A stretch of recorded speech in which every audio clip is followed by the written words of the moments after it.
चले सर आगे बढ़ते हैं। नेक्स्ट टाइप ऑफ बोरिंग जिसकी बोरिंग कॉस्ट भी कैपिटलाइज हमने कैलकुलेट करनी है, this is called general boring.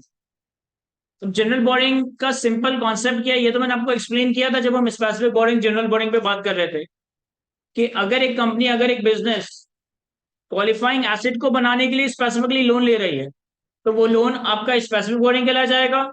लेकिन अगर एक कंपनी, अगर एक बिजनेस एक लोन ले रही है और वो लोन मल्टीपल चीजों के लिए इस्तेमाल हो रहा है, फॉर एग्जाम्पल कंपनी की वर्किंग कैपिटल मैनेजमेंट के लिए भी इस्तेमाल हो रहा है, फॉर एग्जाम्पल कंपनी के वेंडर्स को पे करने के लिए भी इस्तेमाल हो रहा है, फॉर एग्जाम्पल कंपनी की एडमिन सैलरीज को भी पे करने के लिए इस्तेमाल हो रहा है, और साथ साथ उस लोन से क्वालिफाइंग एसेट पे भी खर्चा किया जा रहा है, तो इस तरह का लोन अब जनरल बोरिंग कहलाया जाएगा। एक ऐसा लोन जो कि स्पेसिफिक बोरिंग नहीं है, एक ऐसी बोरिंग जिसकी बहुत सारी यूटिलाइजेशन है और one of the utilisation qualifying asset की कंस्ट्रक्शन या मैन्युफैक्चरिंग को फाइनेंस करना भी है, इस तरह के लोन को हम जनरल बोरिंग का नाम दे रहे होंगे। जनरल बोरिंग के केस में बोरिंग कॉस्ट भी कैपिटलाइज किस तरह से कैलकुलेट होगा, इसके हवाले से मैं थ्योरी वगैरह डिस्कस करूंगा। पहले मैं कुछ बातें डिस्कस कर लेता हूं। देखिए, सबसे पहले अगर हम टाइप्स ऑफ बोरिंग को डिस्कस करें, मैं IS-23 के कॉन्टेक्स्ट में नहीं कह रहा, मैं वैसे कह रहा हूं कि अगर आप लोगों से या बैंक से लोन लेने जाते हो तो आपके पास कौन कौन से ऑप्शंस प्रैक्टिकली अवेलेबल होते हैं। देखिए, एक लोन होता है जिसे हम कह सकते हैं टर्म लोन। टर्म लोन किसे कहते हैं? सर, टर्म लोन का मतलब है कि आपने कोई लोन लिया जिसकी कोई डिसाइडेड लोन डेट होगी, जिसकी कोई डिसाइडेड रीपेमेंट डेट होगी। यानी फॉर एग्जांपल मैं किसी भी बैंक के पास जाता हूं रैंडमली और मैं कहता हूं कि भाई मुझे अपने बिजनेस के लिए, क्वालिफाइंग एसेट के लिए, किसी भी काम के लिए एक टर्म लोन चाहिए। तो टर्म लोन में क्या होता है कि किस वक्त आपको लोन का पैसा मिलेगा और किस वक्त आपने वो पैसा रिपे करना है या किस तरह से आपने रिपे करना है, उनकी डेट्स जनरली डिसाइडेड होती है। फॉर एग्जाम्पल मैं बैंक से कहता हूं कि मुझे 1 जनवरी 2024 पे 1 करोड़ रुपए का लोन चाहिए। मैं आपको ये लोन 3 साल के बाद 31 दिसंबर 2026 पे पूरा का पूरा लोन रिपे कर दूंगा। तो ये एक टर्म लोन है। या मैं बैंक से कहता हूं कि मुझे 1 जनवरी 2023 पे 24 पे 1 करोड़ रुपए का लोन चाहिए और मैं 20-20 लाख रुपए की 5 एनुअल इंस्टॉलमेंट्स में ये लोन रिपे कर दूंगा, तो ये सिंपली एक टर्म लोन कहा जा सकता है। यानी कि ऐसा लोन कि जिसकी लोन ड्रॉन डेट, किस वक्त आपके पास लोन का फंड आएगा और किस वक्त आपने वो लोन का फंड रिपे करना है, इसकी डेट अगर डिसाइडेड है, फिक्स्ड है, एग्रीड है, तो इस तरह के लोन को हम टर्म फाइनेंस लोन कह सकते हैं। देखिए, जब हम बात करते हैं ना टर्म लोन की, तो इसमें तो क्या होता है कि भाई आपने बैंक से पैसे ले लिए, अब आप उस पैसे को खर्च करो ना करो, अपने पास रहने दो या कुछ भी करो, आपको बैंक को सूद तो देना ही देना है। मैंने अगर लेट से कि एक डिसाइडेड डे पे बैंक से पूरा लोन का अमाउंट एक साथ ले लिया, कल को मैं वो पैसा इन्वेस्ट करूं, क्वालिफाइंग एसेट में लगाऊं, अपने काम में इस्तेमाल करूं, या उस फंड को अपने घर पे रहने दूं, अपने बैंक अकाउंट में रहने दूं, it would not make any difference, मुझे बैंक को सूद तो देना ही पड़ेगा क्योंकि मैंने बैंक से लोन ले लिया। इसी तरह से प्रैक्टिकली एक और तरह का लोन भी मार्केट में अवेलेबल होता है जिसे हम कहते हैं ओवरड्राफ्ट या रनिंग फाइनेंस फैसिलिटी। सर, किसी को आइडिया है कि ओवरड्राफ्ट या रनिंग फाइनेंस फैसिलिटी किस चीज का नाम है? जितने आपके अकाउंट में पैसे होते हैं उससे ज्यादा आप निकाल लेते हो बैंक से। सर, जितने आपके अकाउंट में पैसे होते हैं उससे ज्यादा आप पैसे निकाल लेते हो। कुछ हद तक बात सही है। देखिए, लिमिट देता है बैंक आपको। सर बैंक आपको कोई लिमिट दे रहा होता है। देखिए, क्रेडिट कार्ड कह रहे एक हद तक, कुछ हद तक ये भी बात सही है। देखिए, ओवरड्राफ्ट या रनिंग फाइनेंस फैसिलिटी में क्या होता है कि बैंक हमें एक लिमिट दे देता है। बैंक हमें एक लिमिट दे देता है, फॉर एग्जाम्पल कि बैंक ने मुझे 1 करोड़ रुपए की लिमिट दे दी। बैंक ने मुझे 1 करोड़ रुपए की लिमिट ग्रांट की है, मुझे पैसे नहीं दिए अभी। बैंक ने मुझे 1 करोड़ रुपए की रनिंग फाइनेंस फैसिलिटी या ओवरड्राफ्ट फैसिलिटी की एक लिमिट दे दी, पैसे नहीं दिए, लिमिट दे दी। इस केस में there is no specific loan date, there is no fixed repayment date.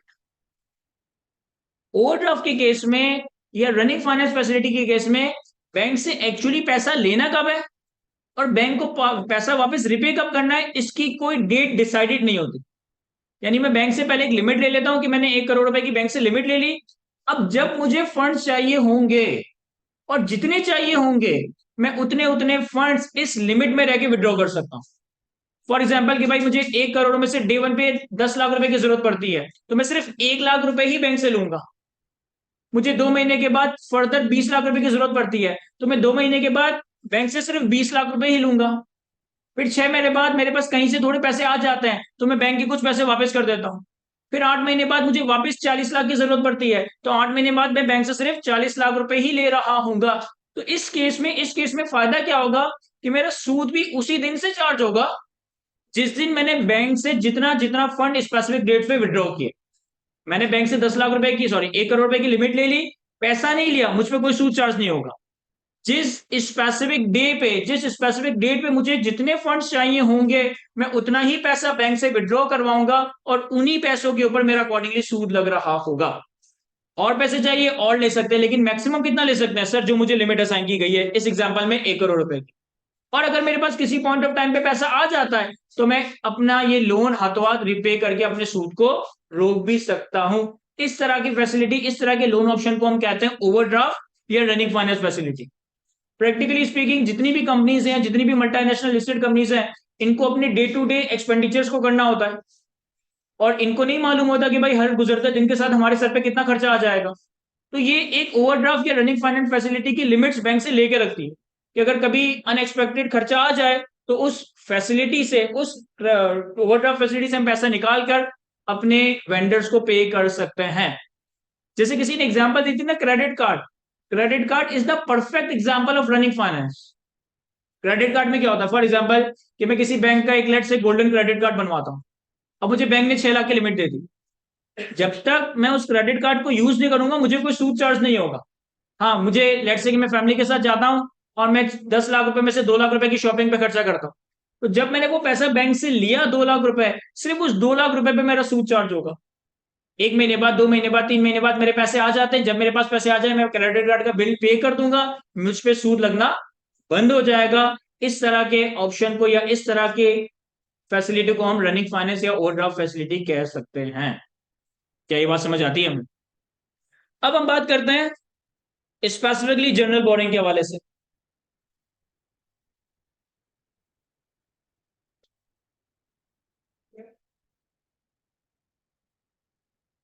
General borrowing के केस में बोरिंग कॉस्ट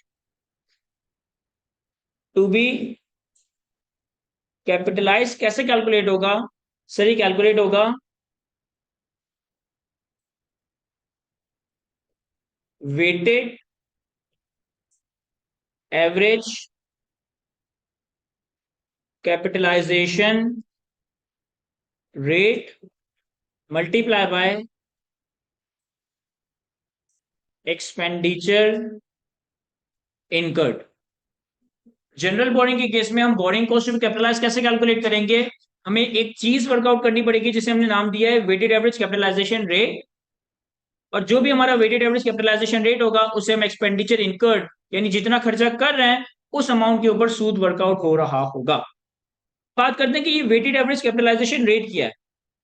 देखिए, फॉर एग्जांपल, अगर एक कंपनी है, कंपनी ए, इसने स्टैंडर्ड चार्टर्ड बैंक से एक ओवरड्राफ्ट फैसिलिटी की लिमिट ली हुई है, लेट से 1 करोड़ रुपए की। एक कंपनी है, इसने स्टैंडर्ड चार्टर्ड बैंक से 1 करोड़ रुपए की फैसिलिटी ली हुई है, 1 करोड़ रुपए की ओवरड्राफ्ट की लिमिट ली हुई। और 2023 के साल में जो इसने एवरेज यूजेज की है ना इस लोन की, वो की है लेट से 7 मिलियन।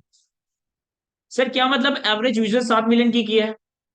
एवरेज यूजेज 7 मिलियन का मतलब है कि भाई किसी दिन कंपनी ने 4 मिलियन उधार लिए, किसी दिन कंपनी ने 8 मिलियन उधार लिए, किसी दिन कंपनी ने 6 मिलियन उधार लिए, किसी दिन कंपनी ने 10 मिलियन पूरे उधार ले लिया है, लेकिन जब हम पूरे साल का एवरेज बैलेंस कैलकुलेट करते हैं ना कि पूरे साल ऑन एन एवरेज कंपनी ने कितना लोन यूटिलाइज किया है, तो वो मेरे पास आ गया 7 मिलियन।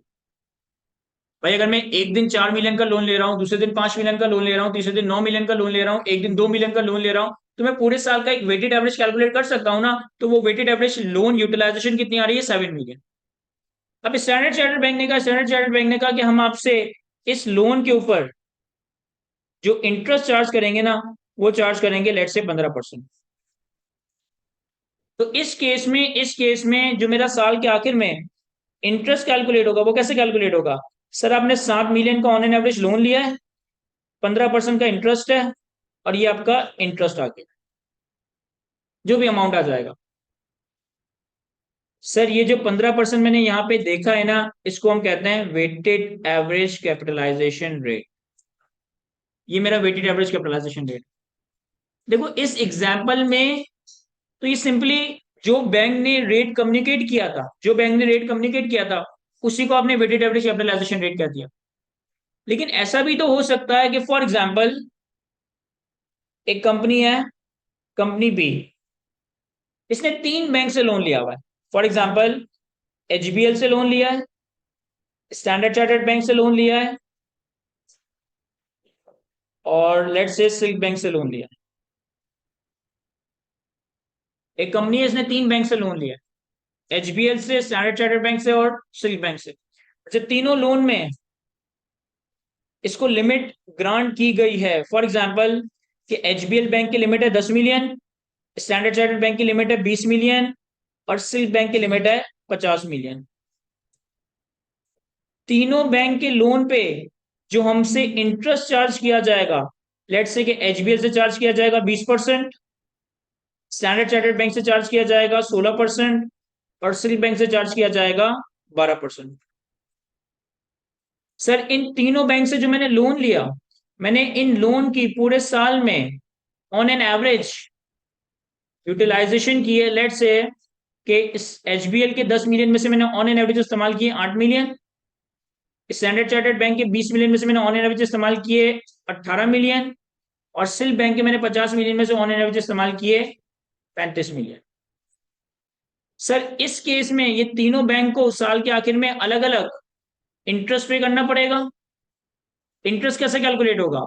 सर जो भी आपने लोन यूटिलाइज किया है, जो भी उसका बैंक का सूद का रेट है, फॉर एग्जांपल कि अगर मैं एचबीएल की बात करूं, तो 8 मिलियन का लोन ऑन एन एवरेज इस्तेमाल किया है, 20% का सूद है, तो ये कितना आ जाएगा? 1.6 million. Sir standard chartered bank का 18 मिलियन का लोन यूज किया है, इंटरेस्ट रेट है 16%, तो 18 का 16% कितना आ रहा है? Sorry, 3.24 million. और सिल्क बैंक का 35 मिलियन का लोन इस्तेमाल किया है, 12% का सूद लगेगा, तो ऑन एन एवरेज इंटरेस्ट कितना आएगा? 4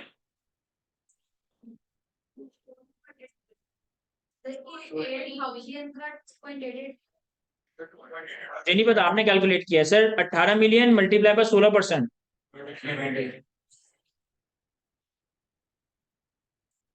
2.88 मिलियन, और 35 मिलियन इंटू 12%, 4.2 सही है? Yes sir. 4.2 मिलियन। अब इस केस में और पिछले वाले केस में फर्क क्या है? पिछले वाले केस में मैंने सिर्फ एक ही बैंक से लोन लिया हुआ था, तो उस बैंक का जो इंटरेस्ट था वही मेरा वेटेड एवरेज कैपिटलाइजेशन रेट था। लेकिन इस केस में मैंने 3 अलग अलग बैंक से डिफरेंट डिफरेंट लोन लिए हुए हैं। एक बैंक ज्यादा सूद चार्ज कर रहा है, एक बैंक कम सूद चार्ज कर रहा है, एक बैंक से ज्यादा पैसे लिए हुए, एक बैंक से कम पैसे लिए हुए। इस केस में अगर आप मुझसे कहें कि sir weighted average capitalisation rate क्या होगा, तो वो हमें एक फॉर्मूला के तहत कैलकुलेट करना पड़ेगा। वो फॉर्मूला क्या है सर? सर इन तीनों लोन पे पूरे साल में कितना इंटरेस्ट लगा है? 1.6 प्लस 2.88 प्लस 4.2, 1.6 प्लस 2.88 प्लस 4.2, 8.68। और तीनों बैंक से जो मैंने लोन लिया है ऑन एन एवरेज पूरे साल, इनका टोटल कितना है? 61। तो अभी तीनों लोन्स का वेटेड एवरेज कैपिटलाइजेशन रेट कैसे निकलेगा? कि सर आपने इन टोटलिटी 61 मिलियन की बोरिंग्स की है, जिसपे इन टोटलिटी आपने 8.68 मिलियन का सूद पे किया है। तो इन दोनों को डिवाइड करके आपके पास वेटेड एवरेज कैपिटलाइजेशन रेट आ जाएगा। जरा देखो, 8.68 डिवाइडेड बाय 61 मिलियन, 0.14, 14.22। तो हमारे पास वेटेड एवरेज कैपिटलाइजेशन रेट कितना आ गया? 14.22%। 0.14 आ रहा है तो उसे मल्टीप्लाई 100 करेंगे तो 14.22%। तो ये हमारे पास वेटेड एवरेज कैपिटलाइजेशन रेट आती है। अब जनरल बोरिंग के केस में, जनरली आपको एग्जामिनर एक से ज्यादा बोरिंग्स दे रहा होगा। जनरल बोरिंग के केस में एग्जामिनर आपको जनरली एक से ज्यादा बोरिंग्स दे रहा होगा, क्योंकि कंपनी को और भी तो खर्चे करने हैं, उसमें से एक खर्चा क्वालिफाइंग एसिड भी है। तो पहला काम आपका क्या होगा कि जितनी भी आपके पास जनरल बोरिंग्स अवेलेबल है, आप इनकी एवरेज यूटिलाइजेशन देखोगे, आप इनका एवरेज इंटरेस्ट देखोगे। एवरेज यूटिलाइजेशन और एवरेज इंटरेस्ट को हम डिवाइड करके एक weighted average capitalisation rate work out करेंगे। जो भी वेटेड एवरेज कैपिटलाइजेशन रेट आएगा, उससे हम एक्सपेंडिचर इनकर्ड से मल्टीप्लाई करेंगे, तो हमारे पास बोरिंग कॉस्ट भी कैपिटलाइज वर्कआउट हो जाएगा। एक और इंपॉर्टेंट बात, ये जो मैंने एवरेज यूटिलाइजेशन और इंटरेस्ट लिया है ना, ये एवरेज यूटिलाइजेशन और इंटरेस्ट भी ड्यूरिंग द कंस्ट्रक्शन पीरियड लिया जाएगा। ये एवरेज यूटिलाइजेशन और इंटरेस्ट भी ड्यूरिंग दी कैपिटलाइजेशन या कंस्ट्रक्शन पीरियड का होगा। यानी फॉर एग्जांपल कि अगर आपको एक साल का डेटा दिया है और एक साल के डेटा में कंस्ट्रक्शन सिर्फ 9 महीने हुई है, तो फिर मैं पूरे साल का एवरेज बैलेंस या पूरे साल का इंटरेस्ट नहीं लूंगा, बल्कि उन 9 महीनों में, जिन 9 महीनों में कंस्ट्रक्शन हुई है, जिन 9 महीनों में मैन्युफैक्चरिंग हुई है, उन 9 महीनों का एवरेज बैलेंस निकालूंगा, एवरेज इंटरेस्ट कैलकुलेट करूंगा और अपने पास एक weighted average capitalisation rate calculate करूंगा। वंस मेरे पास weighted average capitalisation rate calculate हो जाता है, इसे अपने एक्सपेंडिचर इनकम से मल्टीप्लाई करते जाएंगे, तो हमारे पास बोरिंग कॉस्ट भी कैपिटलाइज आ जाएगा। जरा सी थ्योरी रीड करता हूं, उसके बाद फिर हम एक प्रैक्टिस क्वेश्चन देते हैं, मैं कॉपी करने का भी टाइम दूंगा। What is general borrowing? General borrowing are those funds that are obtained for various purpose and they are used apart for these purpose also for the acquisition of qualifying asset। वो loan जो आपने एक से ज्यादा काम के लिए लिया हुआ है, जिससे बहुत सारे पर्पसेस सर्व हो रहे हैं, वन ऑफ द पर्पस ये है कि आप क्वालिफाइंग एसेट पे भी खर्चा कर रहे होंगे। अब आगे क्या कहता है? When general borrowings are used, the amount of borrowing cost eligible for capitalization is obtained by applying the capitalization rate to the expenditure on the asset। तो जनरल बोरिंग के केस में आपको पहले एक weighted average capitalisation rate calculate करना है, और फिर जितना खर्चा आप करते जा रहे हो उस खर्चे के ऊपर सूद कैपिटलाइज हो रहा होगा। When general borrowing is used, the amount of borrowing cost eligible for capitalization is obtained by applying the capitalization rate to the expenditure on the asset। The capitalization rate is the weighted average of the borrowing cost applicable to the borrowing that are outstanding during the period। इस बात को underline कीजिएगा और इसके आगे bracket में लिख दीजिएगा ड्यूरिंग द कंस्ट्रक्शन पीरियड। कि जो कंस्ट्रक्शन पीरियड है, उस कंस्ट्रक्शन पीरियड में जो आपकी लोन की यूटिलाइजेशन है, उस कंस्ट्रक्शन पीरियड में लोन के ऊपर जो इंटरेस्ट कैलकुलेट हो रहा है, उन दोनों को कंपेयर करके, उन दोनों को डिवाइड करके आप एक weighted average capitalisation rate calculate कर रहे होंगे।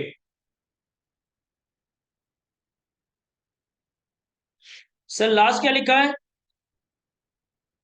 The capitalisation rate is applied from the time the expenditure on the asset is incurred.